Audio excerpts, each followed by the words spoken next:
Okay, can I have everybody's attention, please? First and foremost, I want to thank everybody for coming out.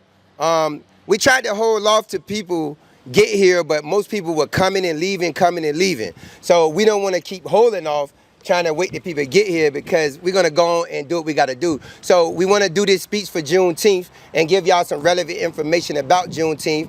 I invited some very powerful speakers up here to the stage. These guys are very wise. I want you to pay attention and open your ears and give them your undivided attention and really have takeaways from what these guys are going to tell you. These gentlemen are very knowledgeable, and we know that on Juneteenth, a lot of times the only reason Juneteenth even exists right now is because of what was going on that made Juneteenth a reality, which was slavery under false pretense. That's what it was. In 1863, when the Juneteenth, when in 1863, when the Emancipation Proclamation was actually implemented by Lincoln, it didn't reach a lot of states for many reasons, and those that had the ears that knew about it didn't spread the word, who felt that they could continue to benefit off of enslaved labor and use that for economic empowerment and gain down in the South. So in Galveston, Texas, an announcement was made in 1865 of June, as letting the people know that wasn't knowledgeable that they was actually had been set free and that they was actually in slavery under false pretense and that they had the right to lead those slave masters' plantations. And some stayed, some decided to go. Some stayed because that was the only employment they knew. However, the ones that had the courage, they left and went and found a way for themselves. I'm gonna come back up here later, but I want you to hear from these speakers and really take in what they're about to say. Right now, I'm gonna bring up one of my close friends and very knowledgeable, Mr. Zachary Smith. Zachary. How's everybody doing today? There's a prayer that we learned as a child growing up, and a lot of us learned it from our grandparents. And I'm going to say it because it's relevant to this time, what we're going through today. And we ask our children to get on our knees beside the bed, and some of us still as adults still get on our knees, and we pray. Now I lay me down to sleep.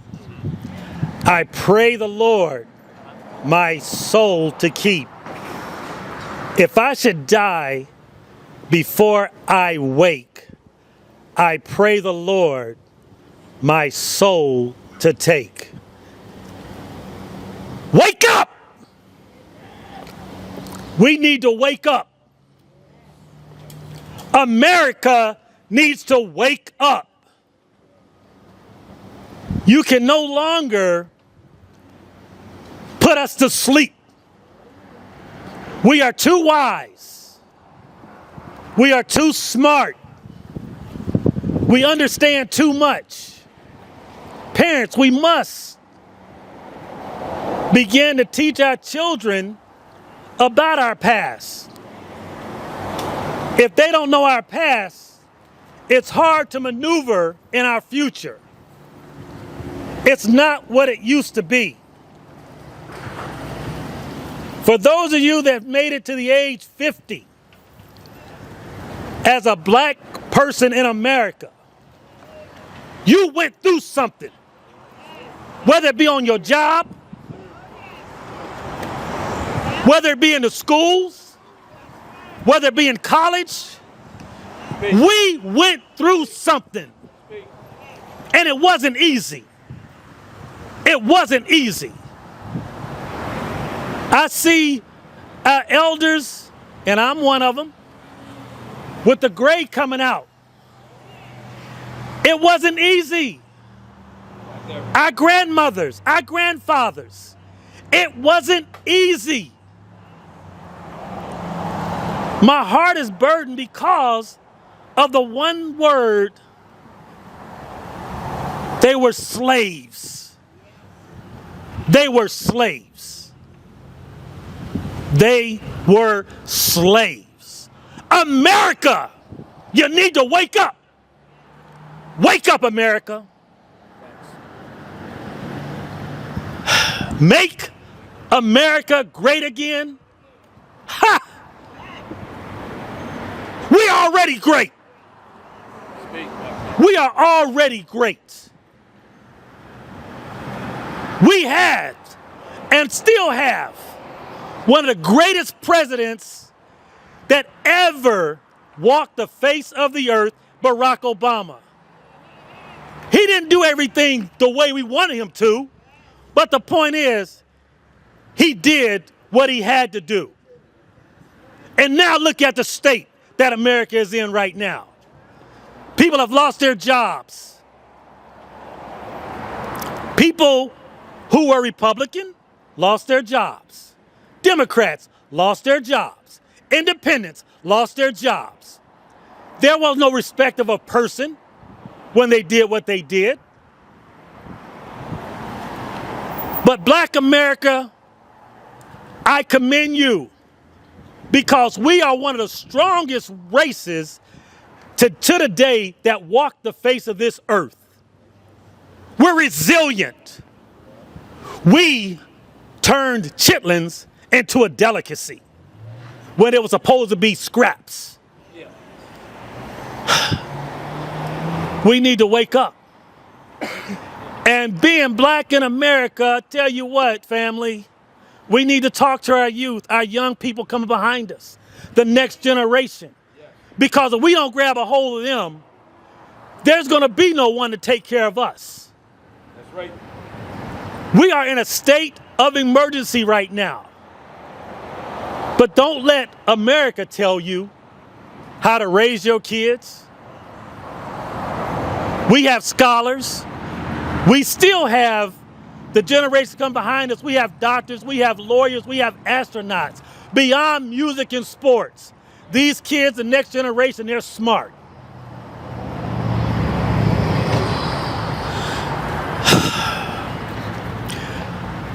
Amar Skinner has the E.F.E.R.M, Ex-Felon Entrepreneurship Retail Museum. When I met him back in 2012, I didn't totally understand the dynamics of this man's mind. But if you actually walk through the museum, just walk through the museum with nobody taking you through. Even to this day, I still see something different that I haven't seen before. What we're doing here today is the E.F.E.R.M is bigger than us. It's about educating, because guess what? If you educate our young people, we don't have to have the violence walks. We don't have to have the talk about the guns. Because education right now is everything. And education is not necessarily through a college. Because we got to teach them, because they're trying to take all our books out of libraries. They're trying to shut down what was done to us. And it was done to our grandparents, our great-grandparents, and they're still trying to do it. They're trying to make it look like you dumb. But we're not dumb people. So I just want to thank every last one of you for even coming out today to share this time with us. And I'm gonna close with this, and I made a statement. I was in the United States Navy for quite some time. I served on board 3 ships. Now, why is it over the amount of time that I served in, I only saw one Black officer on every ship I served on? America, you got to do better. And that's all I got. Thank you. Oh, all right. And I'm going to bring up one of the Skinner brothers, Leroy Gunny Skinner. All right, thank you, Brother Zach. All right, give yourselves a hand. Give yourselves a hand. All right. I won't be long. I won't tarry long, I promise you. But the biggest thing with me with Juneteenth is the misconceptions, right? The misconceptions. Because I believe if truths had a reward to it, then we'll have a lot of knowledgeable people, right? So I think we've been miseducated on many levels. So if I was to go around this crowd and I was to say, hey, what's the meaning of 666? Some of your response probably would be, that's the sound of the beast, right? That's so not true. That's so not true. We have to open our books and educate ourselves to educate our youth. We got to educate ourselves to educate our youth because we're going on what we've been told. But this thing is a dynamic of us making choices. That's why they put the museum right here, the McDonald's right there, and the liquor store down the street. It's choices. That's why if you look on a dollar bill, I'm sure y'all got plenty of money, you got the Eagles going different ways. Because they're telling you in that message that you got a choice to go that way or you can go this way. Here at the E.F.E.R.M, we deal with tags. We try to recognize your talents, your abilities, your gifts, right? So we can put you in a position where you can be the best you. I can't be my brother because I haven't experienced what he'd experienced. He's been locked up, ex-felon for over 10, 12 years, 10, 11 years. So I never experienced that. So that's not my profession. That's not my empirical-based evidence. But what I can tell you about is our school systems. It's broken, like every other system. It's broken. They took African-American language away. They took cursive writing away. Adding and division and multiplying is very minimum. Our maps now have letters in it. You tell me when our kids going to use something with letters in it to survive in this world we're living in today. It's broken, and it's for a reason. It's set up that way so they can become little workers, not big bosses. So we're trying to position our kids now, but we got to educate ourselves to educate the kids. Second myth, we were never slaves. We were never slaves. We were never slaves. That's a lie. We were hard laborers. Our ancestors came over here, they planted tobacco. They grew corn. They grew rice. They were hard laborers. Your birth certificate make you a slave. That make you property. You are a hard laborer. You're not a slave. We didn't lose our land. We lost our minds. The land is still here. The land is still open for us to get it. That's how he was able to get this building. Aren't we standing on land? But he put together a plan in his mind to conquer this building. That's property. You're only a slave if you think like a slave. Don't think like a slave. Educate yourself to educate your kids. Peace.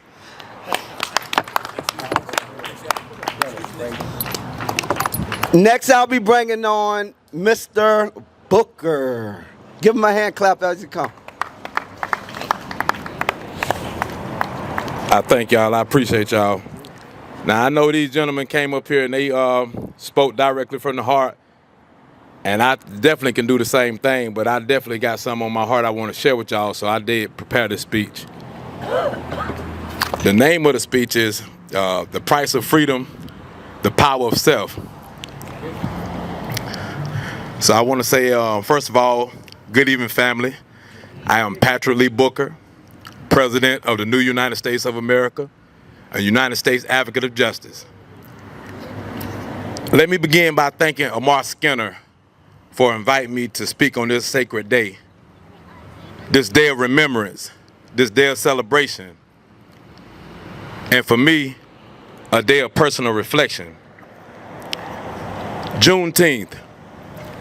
June 19th is a date woven into the fabric of Black America's soul. It marks the moment when the word of emancipation finally reached those who were still enslaved in Galveston, Texas in 1865. It was 2.5 years after Lincoln's proclamation, and still they waited, and still they toiled, and still they suffered, but yet they hoped. For most, Juneteenth symbolizes freedom gained.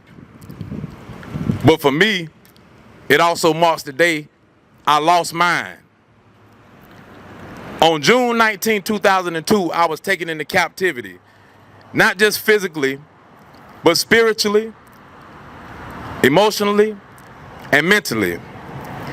I was locked away by a system that still wears the scent of plantations and Jim Crow courtrooms. I did not see the outside of that captivity until August of 2020. That's over 18 years, over 6,500 days. That's more than half of my adult life. But here's what I want you to know. They could cage my body, but they could not chain my mind.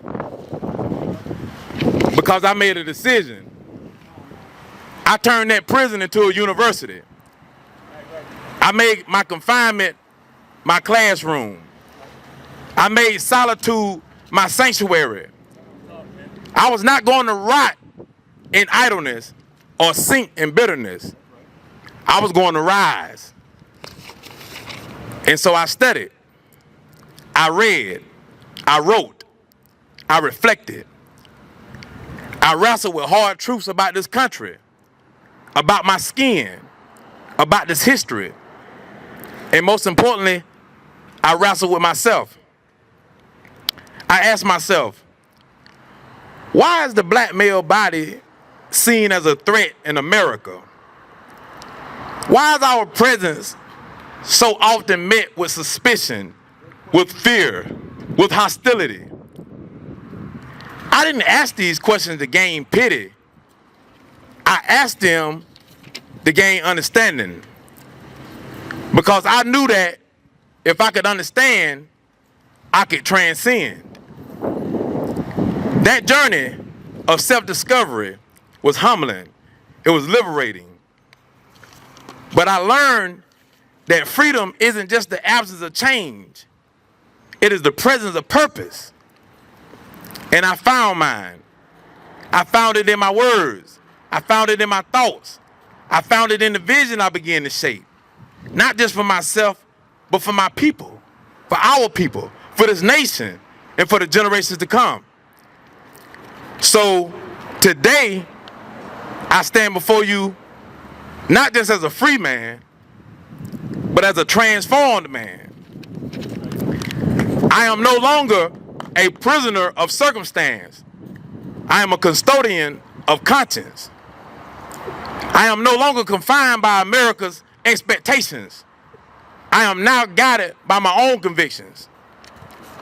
And though I lost my physical freedom on Juneteenth, I found my true freedom through self-mastery, self-education, and self-love. Let us remember that Juneteenth is just not about the end of slavery.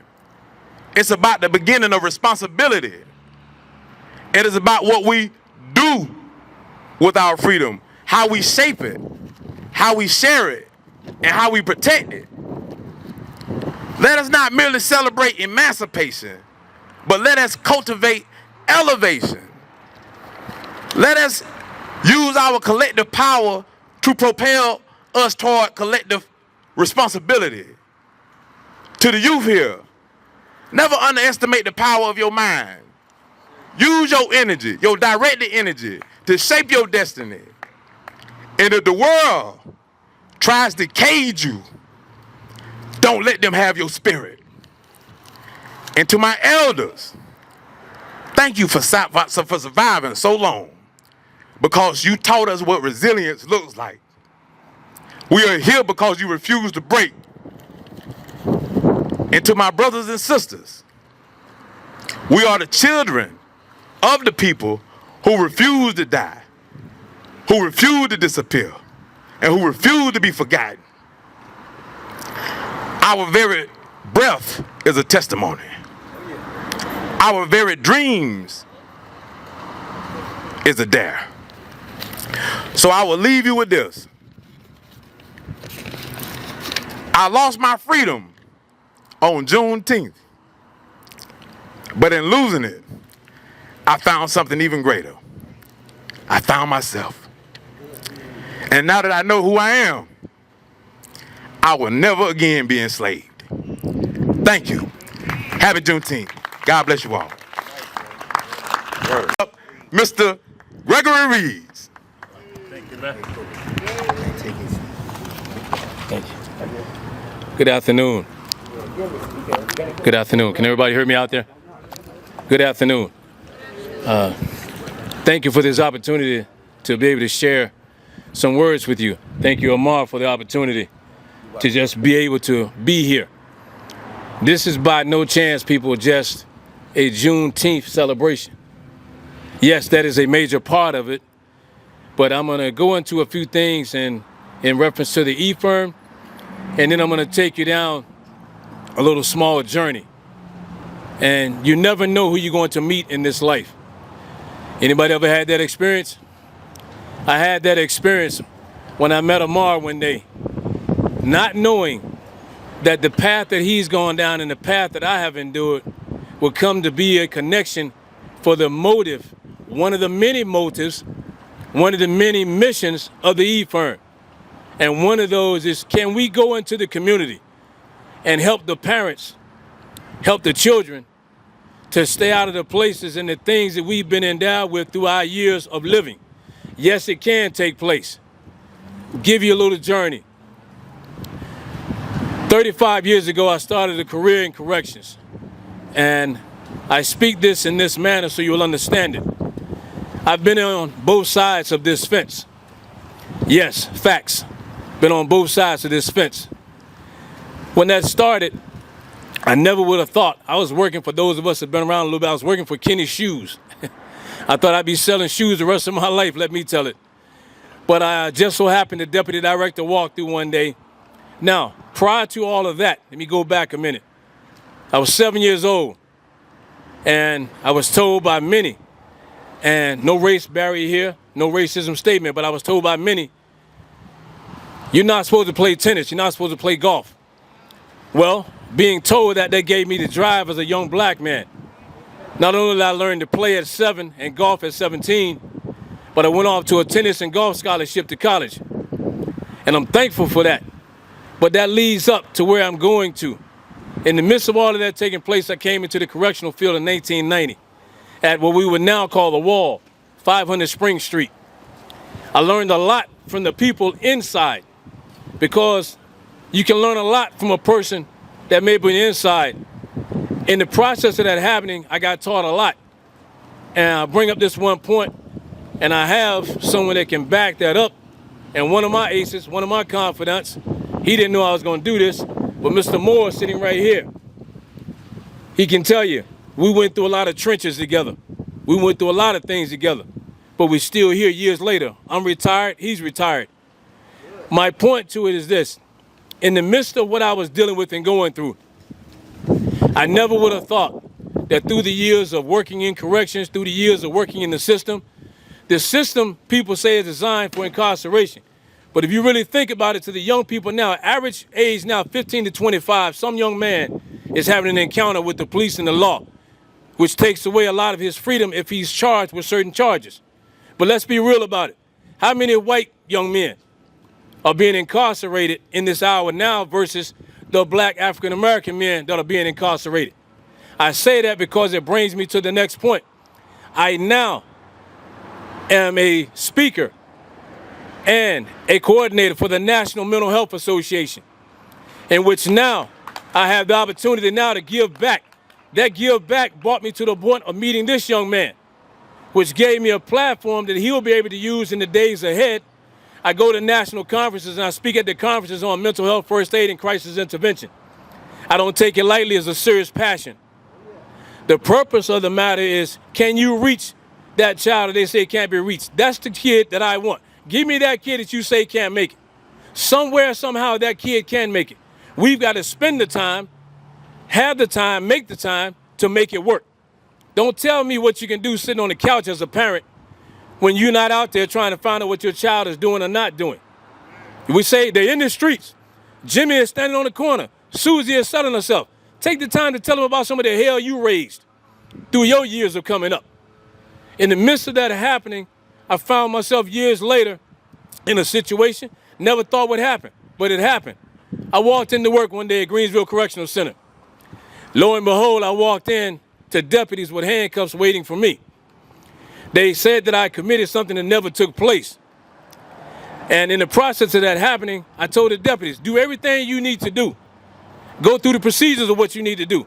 I knew why I stood because Grandma said, hello somebody, Grandma said, look to the hills, which cometh your help. All of my help came from above. At that very moment, I was handcuffed and taken downtown. Didn't understand it, but I knew the power of prayer. I got that one phone call, and that one phone call I made was to the praying people that I knew. In the midst of that happening, for 8.5 months, no income. You got a house, no, got a car, no, got bills due, things are going on. In the midst of that happening, after 8.5 months, I got my day in court. I say that to say this. I'm not afraid to speak it. I am the young man a lot of people came to know this way. That's the young man that took Greensville Correctional Center and the state to court. Sure it did. This young man spoke it over here. Your mind. Your mind. Knowledge is powerful. I began to study, read, learn things about the law. In the process of that happening, in the end, the short version, 8.5 months, I won the case on the back end. They had to give me everything back and some more. But more so the point to coming up to today. This opportunity that I stand here for now. The E.F.E.R.M. The seriousness of the matter is, I met a young man that had a vision, that had a passion just like my own, for giving back, serving the youth, and reaching out. He's been through some serious situations, but you look where he stands now. You look where we stand now. Every one of us standing here, not him, but every one of us standing here have an opportunity to raise up the next generation. What are you going to do? What are you going to do to have input? And don't take this the wrong way, but don't talk me to death, be about it. It's just that simple. We're living in a time now, we don't have a lot of time like you think we have. I watch young men in and out of court get served serious time and have to do serious time. But I'm reminded of my years on death row. I was in charge of Virginia's death row for 9.5 years. I was in charge of executions. On our way to an execution, a young man told me, remember to tell everybody that you meet this. A young man can be locked up, but he's never locked out. Think about that. You can be locked up, but you're not locked out.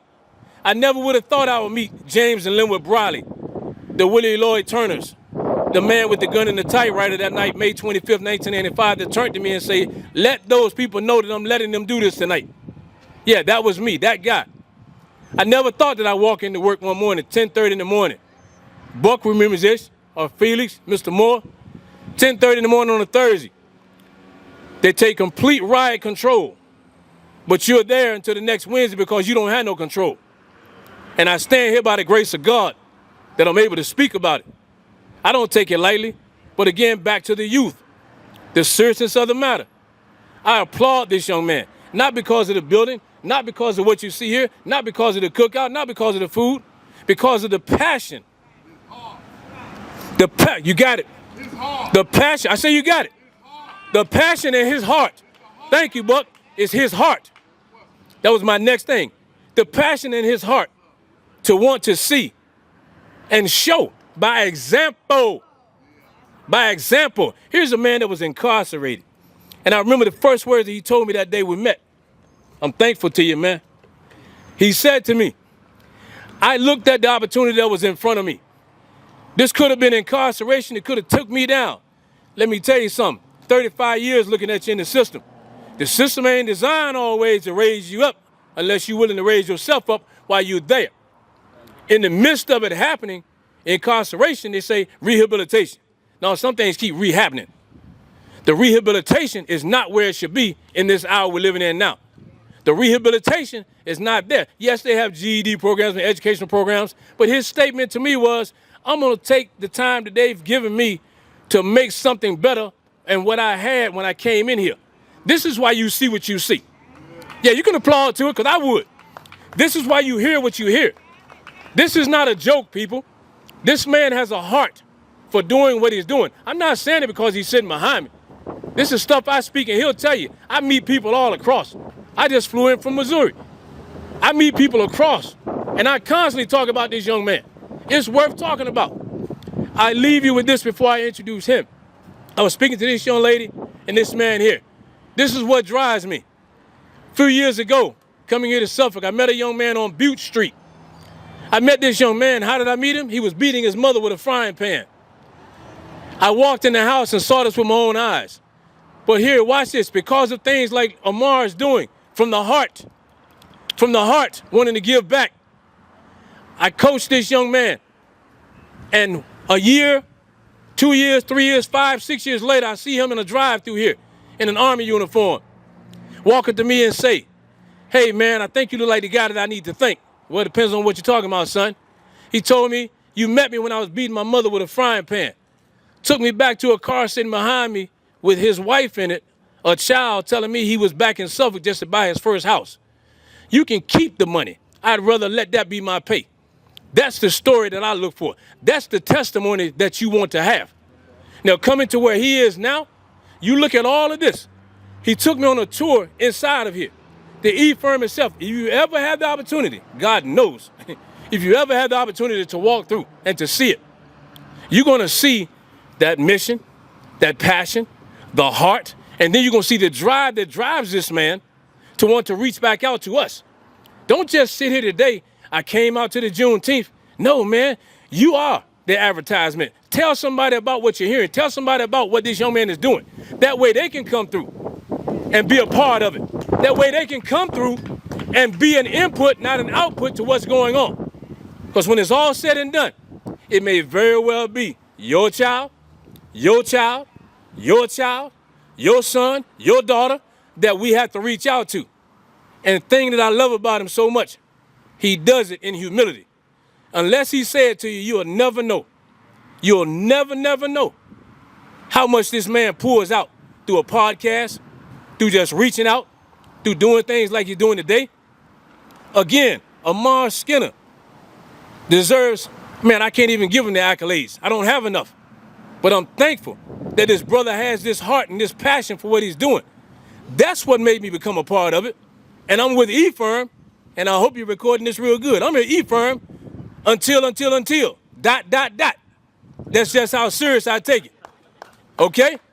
So without further ado, I'm going to ask you this. We do it at church. We do it everywhere else. Can you stand to your feet? It ain't going to kill you to stand up. Thank you, mother. I bless God for you. If that mother can stand up, I know everybody else can.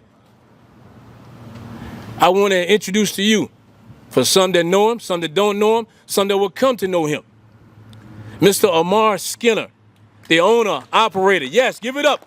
The owner, operator, the visionary of this particular organization, E.F.E.R.M. Speak your piece, my brother. Yes, sir. Right. Love you, man. Thank you. Now see, what you just heard is exactly why I allow these people to come up here and speak their truth. Because it's definitely a truth. Yes. Now, I got this mic in my hand, I got these chains on my wrist, because even in the process of having these chains on my wrist, they can't stop me from thinking. That's right. They can't stop me from speaking truth. I didn't just learn this. Some people might say, well, what do the E.F.E.R.M or Ex-Felon Entrepreneurship Retail Museum has to do with Juneteenth? Well, if you know anything, that following your Emancipation of Proclamation came a 13th Amendment. And these changes became real. It's a reason why the black youth, especially and particularly of America, do not understand their experience as black youth. Right. Now, That reason start with a lack of exposure to proper education. We thought the E.F.E.R.M as a means of giving them that exposure. But because we know with that exposure, not only will these come off, but the handcuffs on chains that surrounds this will come off. So there are psychological chains and bars and locks on a mind of a youth and adults as well. And an adult who's psychologically incarcerated, you cannot free a child or raise a child to freedom. You're only gonna raise them to trap themselves in a box. So what do we do at the E.F.E.R.M? Because on Juneteenth, people look for sadness a lot of times and just good food and smiles and laughter. But you know what? We give you that instead of the frowny face. That's the science behind the smiley face balloons. Because we refuse to let anyone break our smile, no matter what type of experiences we've had or that we may go through. Because one thing I learned about hate destroys your energy, your focus, and you get into your goals. So if I adopt any culture, whether it's European, Asian, even in the Black African-American culture in the United States, if I adapt your hate, I destroy my own energy, my own focus, and my own goals. And the fact that I did not allow that is why you see an Ex-Felon Entrepreneurship Retail Museum. This museum has never been produced, not anything of its type in the United States of America. It's never been done. And guess what? It's gonna spread all across the United States of America. My lady sent me a text the other morning, and it was a reminder of what Michael Jordan said. It said, guess what? If nobody will help you, do it alone. Because there's no I in them. T-H-E-M. There's no I in them. But there's one I in win. W-I-N, win. And I'm telling you to win. But you can't win without education. So we made this event all about the winning mindset. The reason why you see the Certified Development Culture Group sign right there instead of some that say Juneteenth or June 19th, because just putting June 19th up here ain't gonna take you nowhere. But CD Coaching Group gonna take you into a platform where you can understand what's going on with them ill emotions that you develop from that hate, from that neglect. There's a reason why this youth don't know itself. And some of those experiences involve what happened after what you know as called slavery.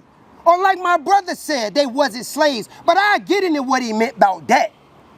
But slavery, after slavery was done, there came another form of economic enslavement through sharecropping. Where you was enslaved economically because you would never be able to get out of debt from the seeds that you was given to plant the food that you grew. So if you didn't have the seeds to plant them in the ground, you had to get them from another source. That source still used shade cropping to enslave your economic forward. So coming out someone's backyard in slavery, guess what? And you don't have no land to claim as land, all you got is your mind. So this is about the winning mindset. Because with the winning mindset, you can start tapping into what the mind really is. At the CDC Culture Group, it's a curriculum dealing with the winning mindset that teach you all about the programs, products, and services that can actually bring you out of that rut, out of them psychological damage that's been created outside of your willingness or awareness. And it's the very reason why you cannot reach your youth. So guess what? Through the winning mindset, you will learn that your mind is a healing agent. It has the power to heal. But if you don't put the right thing in it, you can't heal nothing, not even yourself. But it's a healing agent. But within what is put within that mind determines how strategic it is with healing. And it's only one or two things going on. There ain't no in between. You either healing or you destroying. It's a reason why the youth don't have knowledge of self. So they don't know when they're destroying themselves. The reason they don't have knowledge of self includes a lot of dynamics, not just sharecropping. Because the sharecropper, you dealt with Jim Crow and Black Code laws. You dealt with that. It went from that to fighting from era to era to era to fighting for welfare, Section 8. These are all things people accept and get lazy and stop educating themselves. That's why we call this the Entrepreneurship Retail Museum. Because we think like entrepreneurs. We don't want to enslave your labor.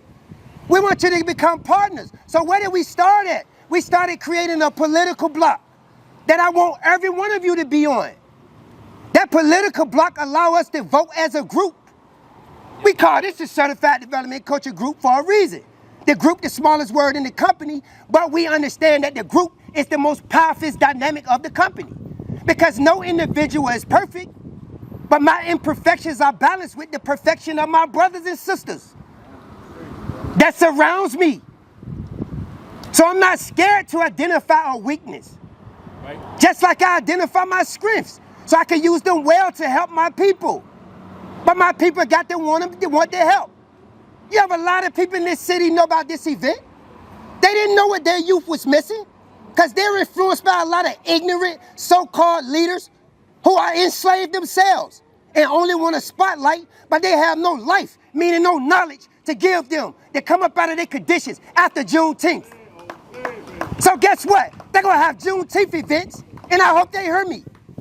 They're going to have Juneteenth events, and half of them going to have no real educational forward for the people that show up. But they try to block real systems. This is more than a movement. It's a lifestyle. When I'm gone, this will continue. That's right. Say it again. It will go on and on. Say it again. It won't stop. This will keep going. It's more people with me than on this stage. Yes, it is. You might not see them, but you better believe they there. And we building. And we building for a reason. Because we know the only solution is for us to build an economic floor base where we can build and present the resources that's needed to save ourselves. So with that I say, the change goes. So we gonna do it. And the reason why we got a Juneteenth celebration here, because we can. We ain't enslaved no more, mentally or physically. Peace. Go ahead. Listen real quick. One part that I forgot to share with you, okay? Hold on. Before you do that real quick. Yeah. Come up here. I want Buck to come up here, UG. Sim. These are guys that work with me on this project when I'm on the road. I want them up here. Tur, get up here, Tur. I was going to give him the number to the national. Just the number. Go ahead. Go ahead. Listen real quick. For those of you that don't know this, okay? The National Mental Health Association hotline is only 3 numbers. If you have a crisis situation with your child or anyone that you know, 988. 988 is the National Mental Health Association hotline. You can reach anyone at that point, okay? Once you call that number, wherever you at, they will have someone contacted near your location to come to you. 988. Yeah. Look, I got some people out here I want to recognize because I want y'all to understand something. On last weekend on June 14th, we went to another state and actually did a museum pop-up shop like we do, and we presented the Certified Development Culture Group in that state. And so let me tell you how the energy works. If you don't talk about it and expose it, people won't know about it. So just that little bit of exposure. I wake up this morning. There's a news report in that same state. And you know the first thing they say? They had 2 murders, 2 shootings. And they said, you know what we're going to do about this? We're going to implement a CDCG program. I still haven't talked to them, but they said it on the news themselves. Wow. And the person who said it was the commissioner. So I want to thank these guys, because a lot of these guys on the stages who was with me when I was down there. So I want to acknowledge that. And because I couldn't have made that happen without them. All right, okay. Okay. Hey, and Miss Felicia, I gotta acknowledge, she was the only lady. Come up here, Miss Felicia. She was the only lady that was in North Carolina with us. She wore that green shirt with pride. And she brought people to it. When I say green shirt, she had CDCG green shirt on. But she represented us. She brought people to talk to us. So I want y'all to know, we have a part of this movement, a part of this lifestyle development for ladies, for women. And we need y'all. And we want y'all to join us and help us push this mission. It ain't all about males. I know you see a lot of males on this stage, because that's who we choose to travel with a lot of times. But hey, we need a team of women to push this movement forward. And we thank you, Felicia, for being with us on that day. Welcome to the E.F.E.R.M. This museum was crafted to deter humanity from a criminal mind. As you enter the lobby, you experience excellent decor.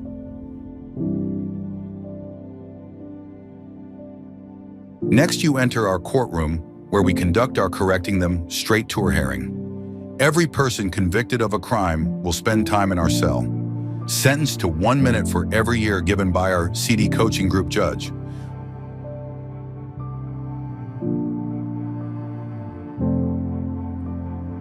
Following their stay in the cell, they will experience visitation by friends and family in the visitation room.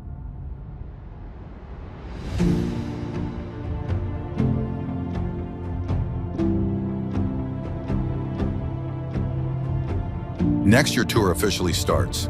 Get a first-hand look at how prison life is in the yard and learn how using the phone to call loved ones is not so easy. Then visit the falsely accused and learn how slavery impacted the prison system as we know it today.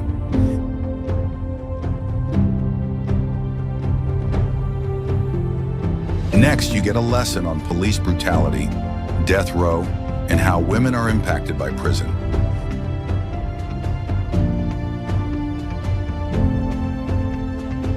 Be educated on the voices that spoke out against injustice, and take a deep dive into prison life and visits from family.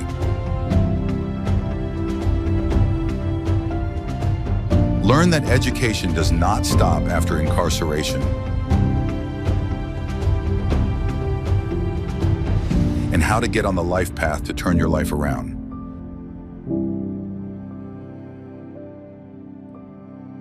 At the E.F.E.R.M, we believe change starts now.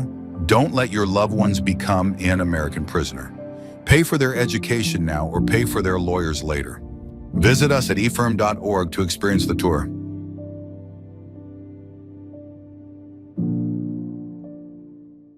Have you ever felt stuck? Like there's something more you're capable of, but you're not sure how to reach it? Maybe it's frustration with your emotions, struggles in your career, or just the feeling that life isn't quite where you want it to be. You're not alone. Every day, people like you face challenges that feel overwhelming, anger that controls you, decisions that seem impossible, or relationships that feel disconnected. These struggles are real, but here's the truth. They don't have to define you. At Certified Development Coaching Group, we've built a way forward. Our courses and workshops are designed for people ready to take control of their lives. Whether you want to master your emotions, build stronger relationships, or develop critical skills for success, we're here to help you make it happen. We don't believe in fluff or theory that doesn't apply to real life. Every lesson, every module, every tool is designed with one goal: helping you create lasting change. With 24/7 access to self-paced video courses, you can learn at your speed, on your time, in your way.